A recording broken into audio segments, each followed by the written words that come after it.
Hi అండి, అందరికీ praise the lord. ఈరోజు సంఖ్యాకాండము 16వ అధ్యాయము చదువుకుందాం.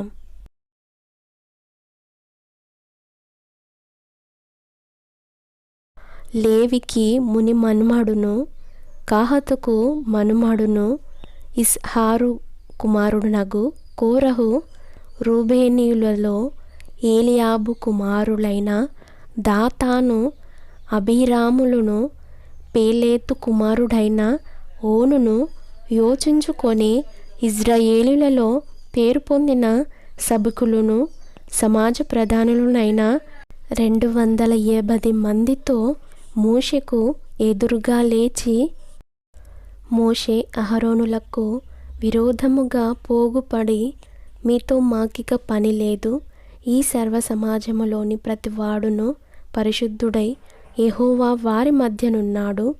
యెహోవా సంఘము మీద మిమ్మును మీరేలా హెచ్చించు కొనుచున్నారనగా, మోషే ఆ మాట విని సాగిలపడెను. అటు తరువాత అతడు కోరహుతోనూ వాని సమాజముతోనూ ఇట్లనెను, తనవాడు ఎవడో, పరిశుద్ధుడు ఎవడో రేపు యెహోవా తెలియజేసి వానిని తన సన్నిధికి రానిచ్చును. ఆయన తాను ఏర్పరచుకొనిన వానిని తన యొద్దకు చేర్చుకొనును. ఇలాగు చెయ్యుడి. కోరహును అతని సమస్త సమూహమునైనా మీరును ధూపార్తులను తీసుకొని వాటిలో అగ్నియుంచి రేపు యెహోవా సన్నిధిని వాటి మీద ధూప ద్రవ్యము వేయుడి. అప్పుడు యెహోవా ఏ మనుష్యుని ఏర్పరచుకొనునో వాడే పరిశుద్ధుడు. లేవి కుమారులారా, మీతో నాకిక పని లేదు. మరియు మోషే కోరహుతో ఇట్లనెను, లేవి కుమారులారా వినుడి. తన మందిర సేవ చేయుటకు యెహోవా మిమ్మును తన యొద్దకు చేర్చుకొనుటయో, మీరు సమాజము ఎదుట నిలిచి వారు చేయవలసిన సేవ చేయునట్లు ఇజ్రాయేలీయుల దేవుడు ఇజ్రాయేలీయుల సమాజములో నుండి మిమ్మును వేర్పరచుటయో మీకు అల్పముగా కనబడునా? ఆయన నిన్నును నీతో లేవీయులనైన నీ గోత్రపు వారినందరినీ చేర్చుకొనెను గదా. అయితే మీరు యాజకత్వము కూడా కోరుచున్నారు. ఇందు నిమిత్తము నీవును నీ సమస్త సమాజమును యెహోవాకు విరోధముగా పోగైయున్నారు. అహరోను ఎవడు? అతనికి విరోధముగా మీరు సనుగనేలా అనెను. అప్పుడు మోషే ఏలియాబు కుమారులైన దాతాను, అబీరాములను పిలువనంపించెను.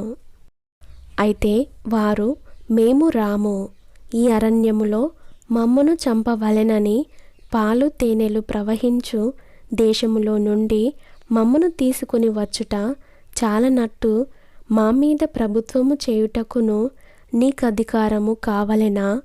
అంతేకాదు, నీవు పాలు తేనెలు ప్రవహించు దేశములోనికి మమ్మును తీసుకుని రాలేదు. పొలములు, ద్రాక్ష తోటలు గల స్వాస్థ్యము మాకియ్యలేదు. ఈ మనుషుల కన్నులను ఊడదీయుదువా? మేము రాము అనిరి. అందుకు మోషే మిక్కిలి కోపించి, నీవు వారి నైవేద్యమును లక్ష్యపెట్టకుము. ఒక గాడిదనైనను వారి యొద్ద నేను తీసుకొనలేదు. వారిలో ఎవనికేనే నేను హాని చేయలేదని యెహోవా యొద్ద మనవి చేసెను. మరియు మోషే కోరహుతో, నీవును నీ సర్వ సమూహమును అనగా నీవును వారును అహరోనును రేపు యెహోవా సన్నిధిని నిలువవలెను. మీలో ప్రతివాడును తన తన ధూపార్తిని తీసుకొని వాటి మీద ధూపద్రవ్యము వేసి, ఒక్కొక్కడు తన ధూపార్తిని పట్టుకొని 280 ధూపార్తులను యెహోవా సన్నిధికి తేవలెను. నీవును అహరోనును ఒక్కొక్కడు తన ధూపార్తిని తేవలెనని చెప్పెను. కాబట్టి వారిలో ప్రతివాడును తన ధూపార్తిని తీసుకుని వాటిలో అగ్నియుంచి వాటి మీద ధూపద్రవ్యము వేసినప్పుడు వారును మోషే అహరోనులను ప్రత్యక్షపు గుడారం యొక్క ద్వారమునొద్ద నిలిచిరి.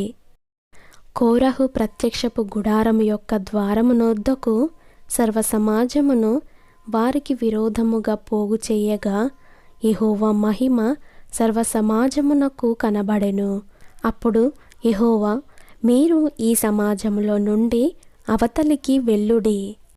క్షణములో నేను వారిని కాల్చివేయుదునని మోషే అహరోనులతో చెప్పగా, వారు సాగిలపడి, సమస్త శరీరాత్మలకు దేవుడవైన దేవా, ఈ ఒక్కడు పాపము చేసినందున ఈ సమస్త సమాజము మీద నీవు కోపపడుదువా అని వేడుకొనిరి.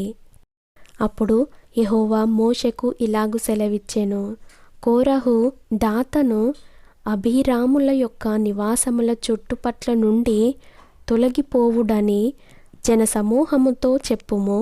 అప్పుడు మోషే లేచి దాతాను, అబీరాముల యొద్దకు వెళ్ళగా ఇశ్రాయేలీయుల పెద్దలు అతని వెంట వెళ్ళిరి. అతడు, ఈ దుష్టుల గుడారముల యొద్ద నుండి తొలగిపోవుడి, మీరు వారి పాపములన్నింటిలో పాలివారై నశింపక యొండునట్లు వారికి కలిగిన దేదియు ముట్టకుడి అని ఆ సమాజముతో అనెను. కాబట్టి వారు కోరహు, దాతను, అబీరాముల నివాసముల యొద్ద నుండి ఇటు అటు లేచిపోగా, దాతాను, అబీరాములను, వారి భార్యలను, వారి కుమారులను, వారి పసిపిల్లలను తమ గుడారముల ద్వారమున నిలిచిరి.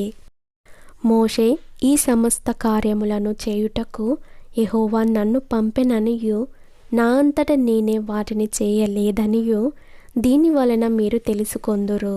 మనుషులందరికీ వచ్చు మరణము వంటి మరణము వీరు పొందిన ఎడలనను, సమస్త మనుషులకు కలుగునదియే వీరికి కలిగిన ఎడలను యెహోవా నన్ను పంపలేదు. అయితే యెహోవా గొప్ప వింత పుట్టించుట వలన వారు ప్రాణములతో పాతాళములో కూలునట్లు భూమి తన నోరు తెరచి వారిని, వారికి కలిగిన సమస్తమును మింగివేసిన ఎడల వారు యెహోవాను అలక్ష్యము చేసిరని మీకు తెలియననెను. అతడు ఈ మాటలన్నీయు చెప్పి చాలించగానే వారి క్రింది నేల నెరవిడిచెను. భూమి తన నోరు తెరచి వారిని, వారి కుటుంబములను, కోరహు సంబంధులందరినీ, వారి సమస్త సంపాద్యమును మింగివేసెను. వారును వారి సంబంధులందరూ ప్రాణముతో పాతాళంలో కూలిరి. భూమి వారిని మింగివేసెను. వారు సమాజములో ఉండకుండా నశించిరి. వారి చుట్టూనున్న ఇశ్రాయేలీయులందరూ వారి ఘోష విని భూమి మనలను మింగివేయునేమో అనుకొనుచు పారిపోయిరి. మరియు యెహోవా యొద్ద నుండి అగ్ని బయలుదేరి ధూపార్పణమును తెచ్చిన ఆ 250 మందిని కాల్చివేసెను. అప్పుడు యెహోవా మోషేకు ఇలాగు సెలవిచ్చెను, నీవు యాజకుడవుకు అహరోను కుమారుడైన ఎలియాజరుతో ఇట్లనుము, ఆ అగ్ని మధ్య నుండి ఆ ధూపార్తులను ఎత్తుము, అవి ప్రతిష్ఠితమైనవి, ఆ అగ్నిని దూరముగా చల్లుము. పాపము చేసి తమ ప్రాణములకు ముప్పు తెచ్చుకొనిన వీరి ధూపార్తులను తీసుకుని బలిపీఠమునకు కప్పుగా వెడల్పు అయిన రేకులను చేయవలెను. వారు యెహోవా సన్నిధికి వాటిని తెచ్చినందున అవి ప్రతిష్ఠితమైనవి. అవి ఇశ్రాయేలీయులకు ఆనవాలుగా ఉండును. అహరోను సంతాన సంబంధి కాని అన్యుడెవడును యెహోవా సన్నిధిని ధూపము అర్పింప సమీపించి కోరహు వలెను అతని సమాజము వలెను కాకుండునట్లు ఇశ్రాయేలీయులకు జ్ఞాపక సూచనగా ఉండుటకై యాజకుడైన ఎలియాజరు కాల్చబడిన వారు అర్పించిన ఇత్తడి ధూపార్తులను తీసి యెహోవా మోషే ద్వారా తనతో చెప్పినట్లు వాటితో బలిపీఠమునకు కప్పుగా వెడల్పైన రేకులు చేయించెను. మరునాడు ఇశ్రాయేలీయుల సర్వ సమాజము మోషే అహరోనులకు విరోధముగా సనుగుచు, మీరు యెహోవా ప్రజలను చంపితిరని చెప్పి సమాజము మోషే అహరోనులకు విరోధముగా కూడెను. వారు ప్రత్యక్షపు గుడారము వైపు తిరిగి చూడగా ఆ మేఘము దాని కమ్మెను. యెహోవా మహిమయు కనబడెను. మోషే అహరోనులు ప్రత్యక్షపు గుడారము ఎదుటికి రాగా, యెహోవా, మీరు ఈ సమాజము మధ్య నుండి తొలగిపోవుడి. క్షణములో నేను వారిని నశింపజేయుదునని మోషేకు సెలవీయగా వారు సాగిలపడిరి. అప్పుడు మోషే, నీవు ధూపార్తిని తీసుకొని బలిపీఠపు నిప్పులతో నింపి ధూపమును వేసి వేగముగా సమాజమునొద్దకు వెళ్ళి వారి నిమిత్తము ప్రాయచిత్తము చేయుము. కోపము యెహోవా సన్నిధి నుండి బయలుదేరెను.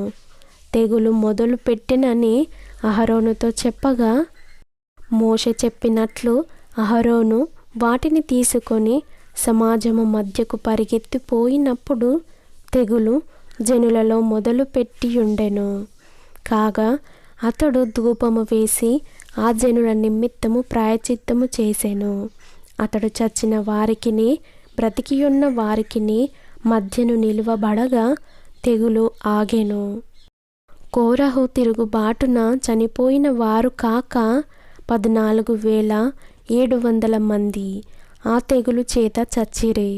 ఆ తెగులు ఆగినప్పుడు అహరోను ప్రత్యక్షపు గుడారం యొక్క ద్వారము దగ్గరనున్న మోషే యొద్దకు తిరిగి వచ్చెను. దేవుడి పరిశుద్ధ వాక్యములను దీవించునుగాక. ఆమేన్.